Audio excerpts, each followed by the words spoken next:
On Valentine's Day, my ex-fiancée shook me awake on the couch. "I need the apartment tonight," she said. I blinked at her. "For what?" "My date. With Jared." "Jared? The guy she left me for 2 nights ago." I stared at her, stunned. "You know I have nowhere else to go." She shrugged. "Not my problem anymore." So I packed a bag, grabbed the charm she thought she lost forever, and walked out, straight into the cold. 26M, just moved across the country with my fiancée, 25F, and it might have been the worst decision of my life. It didn't feel like that at first.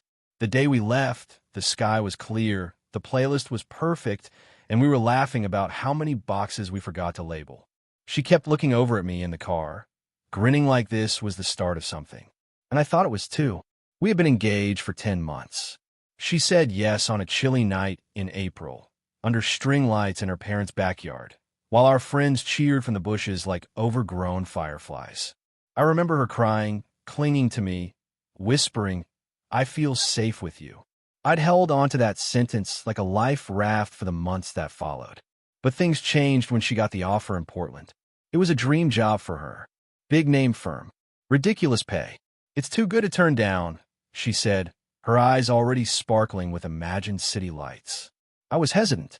I had roots, a job I liked, friends I'd known since college, a sister who lived just 20 minutes away. But when she looked at me and asked, "You'll come with me, right?" I said yes. Of course I said yes. The move was brutal. We bickered constantly. I wasn't proud of how I acted. I was sulky, withdrawn. I felt like a passenger in my own life, dragged behind someone else's ambition. But I tried. I unpacked every box. I painted the walls the color she wanted. I walked the city with her on weekends like tourists in a life that didn't belong to me. And slowly, I started to settle in. But she was already slipping away. It started with the stories about Jared. At first, I thought nothing of it. A co-worker. Big personality. "He's insufferable," she'd laugh. But in a funny way. Then it was, "He's annoying, but kind of brilliant." Then, "He just gets it, you know." I didn't know. When I met him at one of her work mixers, he was everything I imagined. Skinny jeans, smug smirk, wine in one hand like it was a prop. He talked about his art like it was world-changing. Looked at me like I was a paperweight holding back her potential. And the way he touched her shoulder when he laughed? Not casual, not friendly, possessive. We fought that night. One of those quiet arguments you have in public where everything is clenched teeth and I daggers. She said I was insecure. I said he was disrespectful. She rolled her eyes. "He's just a friend," she said. "You're being ridiculous." I wanted to believe her. God, I wanted to believe her. Then came Tuesday night. She walked in late. So late, I'd already gone through 3 stages of worry. Concern, irritation, resignation. She didn't look tired. She looked resolved. Like someone walking into a room to make a final move in a long, secret game. "We need to talk," she said. I knew. My stomach dropped like a stone. She sat me down on the couch we picked out together, the one I carried up 3 flights of stairs, and told me she was ending things. Just like that. Her words were surgical. Precise. No crying. No apologies. "I've connected with someone," she said. "It's unlike anything I've ever felt before." I sat there, blinking. I couldn't move. Couldn't breathe. "Jared?" I asked, even though I already knew. She didn't answer. That was answer enough. I slept on that same couch that night. Or at least I tried to. Mostly, I just stared at the ceiling, trying to remember the last time she'd looked at me like I was enough. By morning, I hadn't even made peace with what had happened. Hadn't eaten, hadn't cried, hadn't processed a damn thing. When she shook me awake. "I need the apartment tomorrow night," she said flatly, like she was asking to borrow my charger. I sat up slowly, head pounding. "What?" "Jared's roommate has a girl over. I told him we could have our date here." I laughed. A dry, choked sound. "You're joking." She crossed her arms. "I'm not. I live here." She shrugged. "I know, but you're not my problem anymore." She said like it was nothing, like I was nothing. And for the first time in 4 years, I looked at her and saw a stranger. I spent most of Valentine's Day walking. It wasn't intentional at first. I just didn't know where else to go. The apartment felt like a crime scene, every room soaked in the aftermath of something precious dying.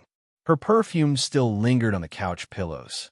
The coffee mug she used that morning was still in the sink. a red one with a chip in the handle. I stared at it for 10 full minutes before grabbing my coat and leaving. Portland was gray that day. Not raining, just wet with the threat of it. My shoes soaked through around noon, but I kept walking. I passed couples with their fingers interlaced, flower vendors hawking overpriced roses, little restaurants decked in red streamers and paper hearts. It felt like the whole city was in on some cruel joke. Around 3 p.m., I ended up at the waterfront and sat on a cold bench with a coffee I couldn't taste. My phone buzzed once. I didn't check it. I knew it wasn't her. I kept thinking about the charm. It had fallen behind a dresser during the move, something small, silver, with tiny enamel flowers. I didn't recognize it at first. It wasn't flashy, just sentimental. Then I remembered the story. Her great-aunt had given it to her when she was 12, just after her parents' divorce. For protection, the woman had said, and for strength. She wore it almost every day after that. She used to rub it between her fingers when she was nervous. After the great-aunt died, the charm became something more than jewelry.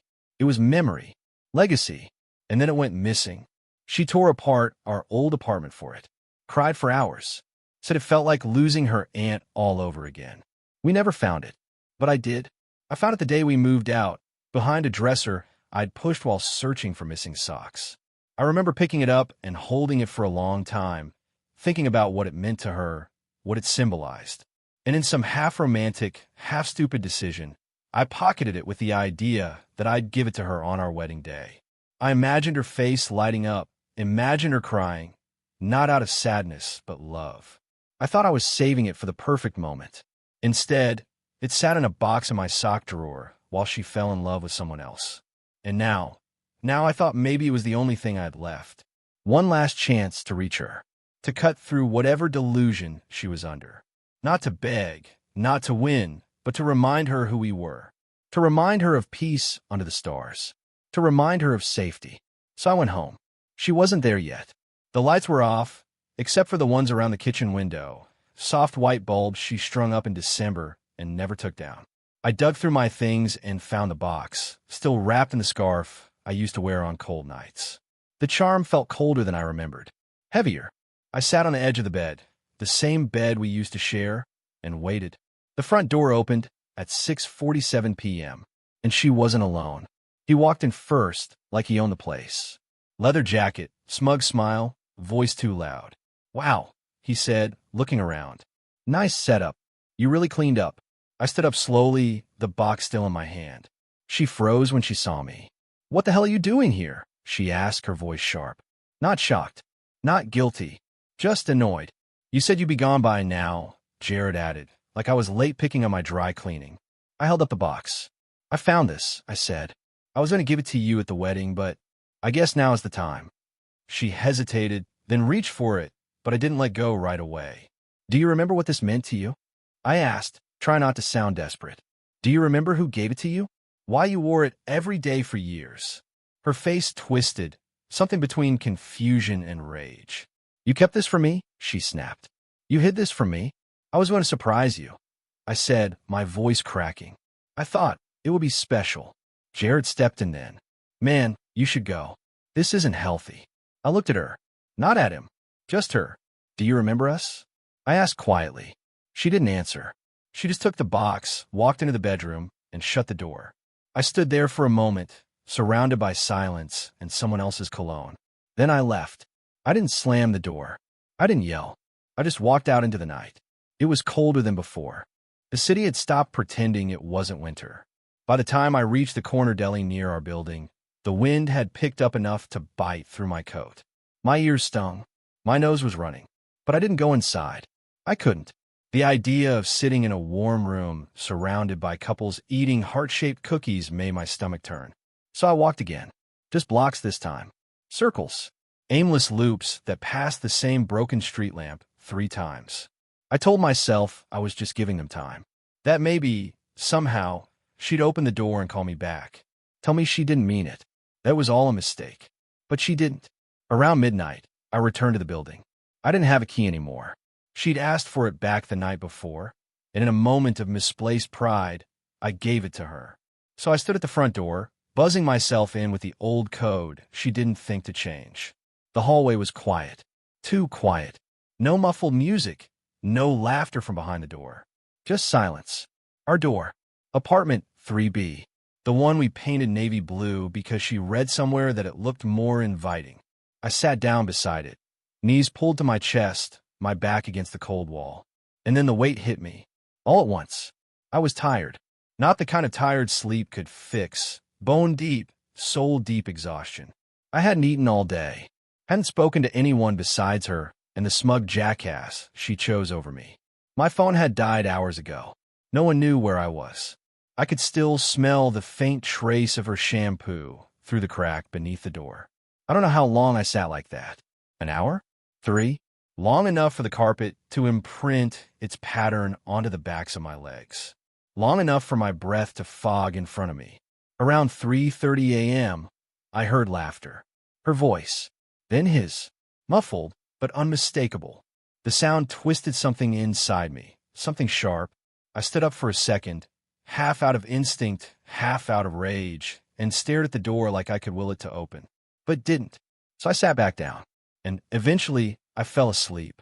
Right there in the hallway. Like a stray dog waiting for someone who'd already forgotten him. I woke up to footsteps. Not hers. Not his. Just the early morning shuffle of strangers on their way to nowhere special. An older woman in a red raincoat who stared at me a second too long. A delivery guy balancing 3 cardboard trays of coffee. A maintenance worker with keys jingling at his hip. No one said anything. No one asked why a grown man was curled up in front of apartment 3B like yesterday's mail. My back ached. My mouth tasted like dust and old heartbreak. For a moment, I forgot where I was. Then I turned my head slightly and saw the door. Still closed. Still locked. Still hers. I got up slowly. Every part of me felt bruised. I wiped my palms on my jeans and straightened my coat like that would make me feel less pathetic. It didn't. By some small mercy, the building's communal bathroom down the hall was unlocked.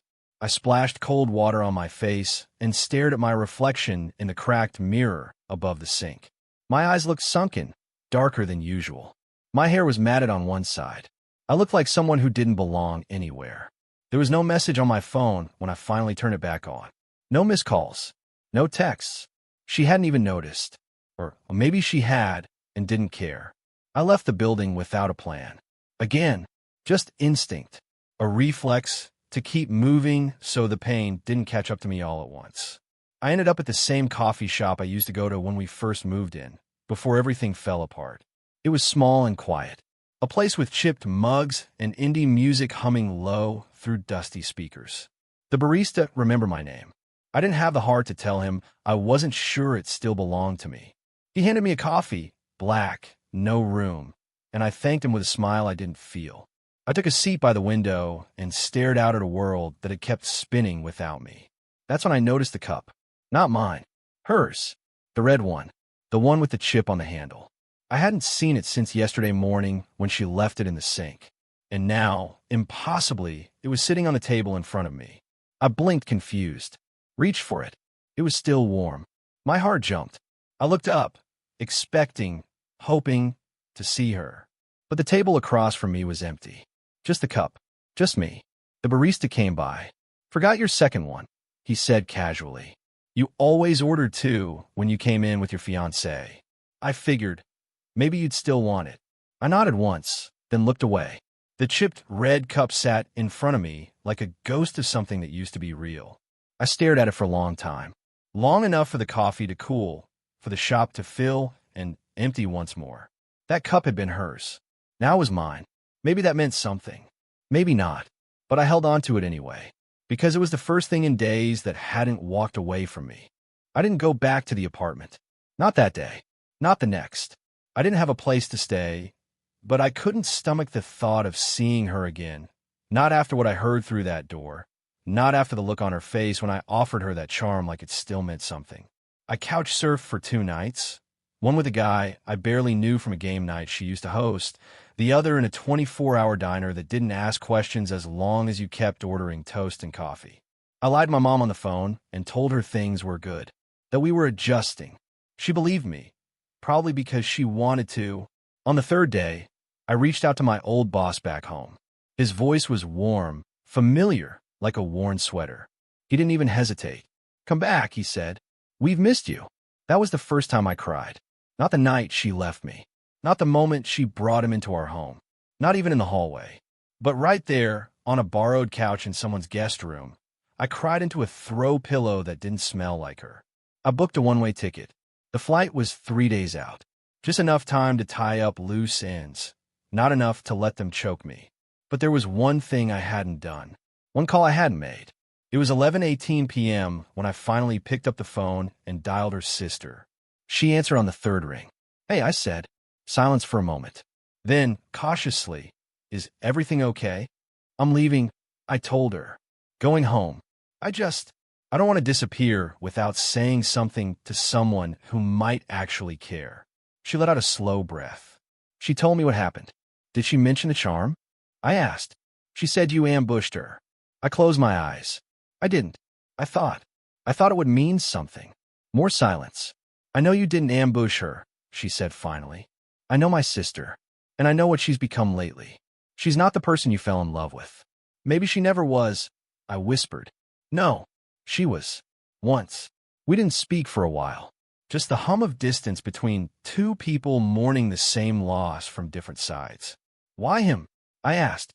I didn't expect an answer, but I needed to say it. "I think she wanted to feel something new," her sister said gently.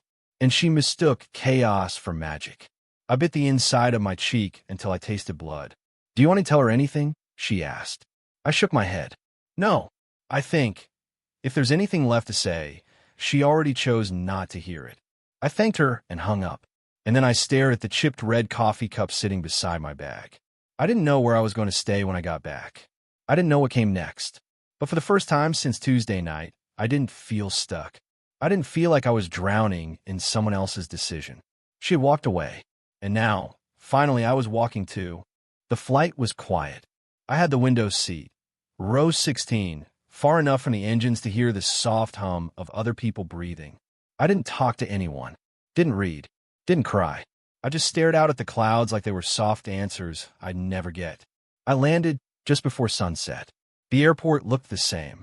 That cracked tile near baggage claim. The flickering overhead light that had been broken since Christmas. I walked past the arrivals gate where I used to wait for her with a stupid grin and a bouquet that always felt too small. Now it felt like a haunted house I built myself.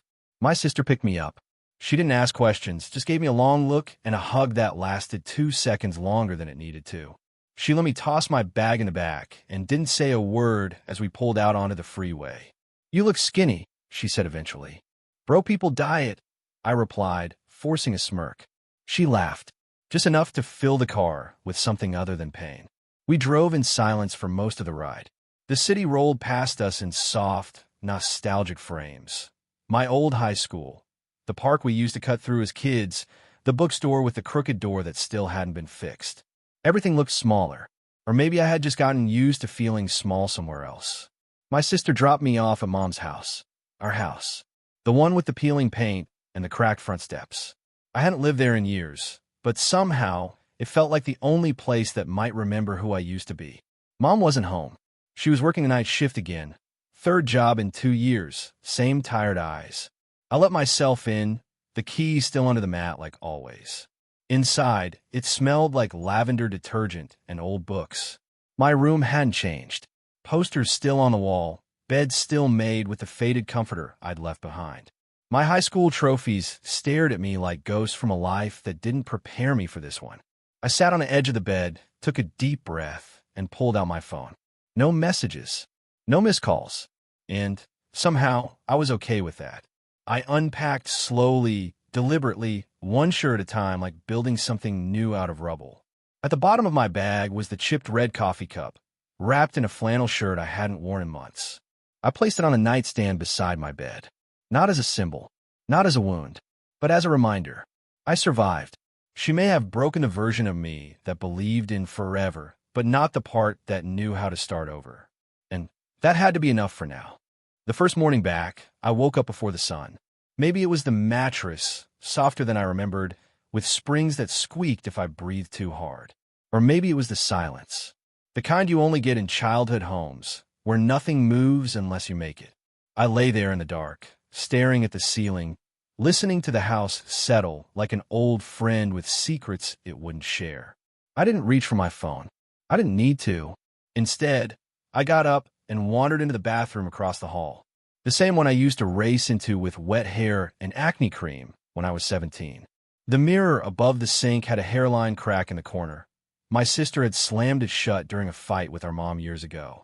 I used to hate that crack. Now it felt honest. I looked at myself for a long time. Not in a dramatic way. Just looked. I saw the circles under my eyes. The unshaven jaw. The soft lines that hadn't been there last year. I didn't look like the guy who got engaged under backyard string lights. I didn't look like the man who flew across the country for love. But I didn't look broken either. Just changed. I brushed my teeth, washed my face, toweled off with something that smelled like home. In the kitchen, I found a box of cereal I used to eat after school and poured it into a bowl without milk. I ate it standing by the window, watching the neighbor's sprinklers stutter to life. And for the first time in weeks, I realized I wasn't waiting for her to text. I wasn't imagining the sound of her laugh. I wasn't rehearsing conversations I'd never have. She was gone, but I was still here. Later that afternoon, I opened my laptop and sent out a dozen resumes. I called my old boss again, and we set a start date. I ordered a cheap gym membership, not to punish my body, but to feel it again, to move forward in it. That night, I went out for a walk. No destination, just instinct. I ended up near the middle school. We both used to joke about turning into condos someday. I stood at the fence, breathing in cold night air, and let the silence stretch. Then, without thinking, I pulled out the charm. I carried it with me, still. Not a hope. Out of history. I looked at it under the street lamp. The metal caught the light just slightly. A glimmer of something old, something gentle. I closed my fist around it, held it tight for one long breath, and dropped it into the sewer grate. Not because it meant nothing, but because it no longer belonged to me. You never realize how many pieces your life is made of until you have to start picking them up one by one. The first week back felt like walking barefoot through a room full of shattered glass. Every corner of this town held a memory, some sweet, most sharp. The coffee shop where she used to sneak kisses between classes. The bookstore where we picked out a journal to write our vows. The hill overlooking the reservoir where she once said, "You make the world feel small, in a good way." I avoided those places at first, took side streets, kept my head down, told myself healing meant moving forward, not looking back. But the truth is, healing means learning how to look back without falling apart. I started going to therapy again. Same office, new therapist, an older guy with kind eyes and quiet silences that said more than his questions ever did. He asked, "Why do you think it hurts so badly?" And I said, "Because I thought I was enough." He nodded, wrote something down, and then said the thing that finally cracked me open. She didn't leave because you weren't enough. She left because she didn't know how to stay. That line echoed in my head for days. Work helped. My old job wasn't glamorous, just rows of cubicles, spreadsheets, people who knew how to make bad coffee taste like a shared inside joke. But there was comfort in familiarity, in routine, in the way Susan from HR still brought donuts every Friday, and Steve still made terrible puns about filing systems. I stopped checking her social media. It wasn't a dramatic decision.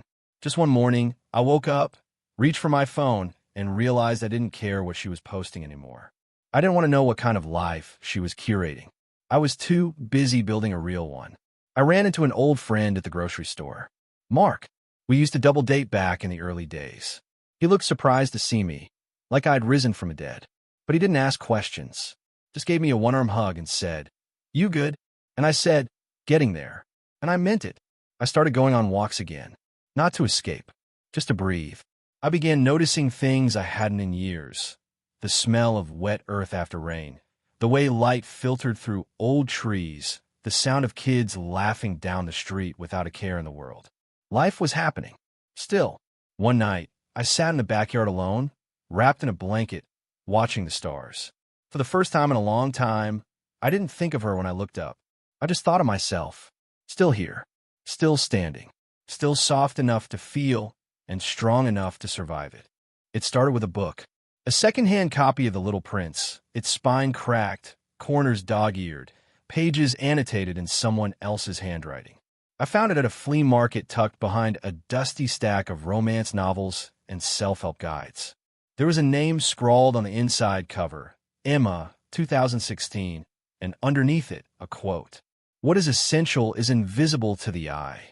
I bought it for $2 and didn't think much of it until a week later when I took it to the park on a slow Sunday and started reading on a bench under a crooked tree. Halfway through chapter 3, a voice interrupted me. "You like that book?" she asked. I looked up. She was holding a sketch pad, her backpack at her feet, dark curls pulled into a messy knot. Her voice was soft but clear, like someone who wasn't afraid to speak, but never raised her tone unless the moment called for it. "It's growing on me," I said. She smiled. "It's one of my favorites." I gestured to the empty side of the bench. She sat. Her name was Ava. She was an illustrator. Freelance. Mostly children's books and local zines. She lived a few blocks away, spent her weekends sketching strangers at the park, and loved thrift store poetry. We didn't talk about the past. Not at first. Conversations with her were all present tense. What she liked to draw. Why I liked to cook. Which streets had the best cherry blossoms. How the light changed around 4 p.m. and made everything look cinematic. She didn't ask why I looked tired or why I seemed like someone who was learning how to breathe again. She just let me be, and for a while, that was enough. We met again, and again. A coffee turned into dinner. A sketch she made of a dog turned into a doodle of me. Eyes half closed, smile crooked, a caption underneath. "Man learning how to laugh again." I didn't fall in love. Not yet. This wasn't about rushing into something to patch up what had been torn open. But she reminded me of something I forgot existed. Warmth that didn't come with conditions. Interest that didn't feel like evaluation. Quiet that didn't mean emptiness. One night, we sat in her apartment, listening to music with no words. She poured us tea, jasmine slightly too bitter, and when she handed me the mug, her hand brushed mine. "You seem lighter than when I first saw you," she said. I nodded. "I think I am." "You're not running from anything, are you?" "No," I said. "I think I stopped running a while ago." We didn't kiss that night. Didn't need to. But when I left, she hugged me a little longer than necessary.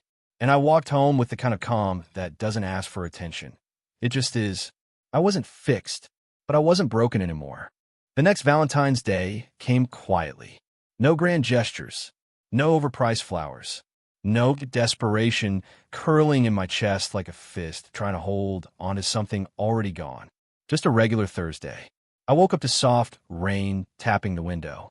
The kind that doesn't demand attention, just lingers in the background like a soft piano note you don't notice until it stops. I got dressed, made coffee, opened the window, and let the cold air roll through the room. My phone buzzed once. "Ava, brunch today?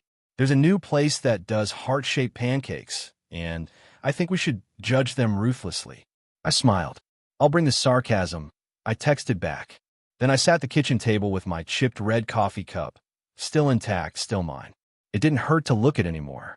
It didn't sting with what used to be. Now it was just a thing I liked. A part of my story I didn't need to erase. Across from me, the chair she used to sit in was empty. But so was the weight. There was peace in that. I thought about the year before, how lost I had been, curled up in a hallway, begging fate for a second chance at a version of love that no longer existed. I remember the charm, the apartment, the look in her eyes when she told me I was no longer her problem, and I felt nothing but distance. Not bitterness, not regret, just space. She had married him. That much I knew. Her sister still messaged me once in a while, updates I never asked for but didn't mind hearing. Apparently, things weren't great, but that wasn't my story anymore. That wasn't my ending. Mine was quieter, stronger. I took my time finishing my coffee, then grabbed my coat and stepped outside. The rain had slowed, mist clinging to the edges of everything. The air smelled like new beginnings. At the corner, Ava was waiting with an umbrella that had cartoon clouds on it. She looked up, smiled, and said, "Took you long enough." I didn't need to say anything. Some moments are full all on their own. We walked down the street together, not as people trying to fill holes, but as people who had grown around them, like trees twisted by weather, scarred, maybe, but still reaching for the light. And that day, for the first time in a long time, I didn't think about what I had lost. I just felt what I'd found.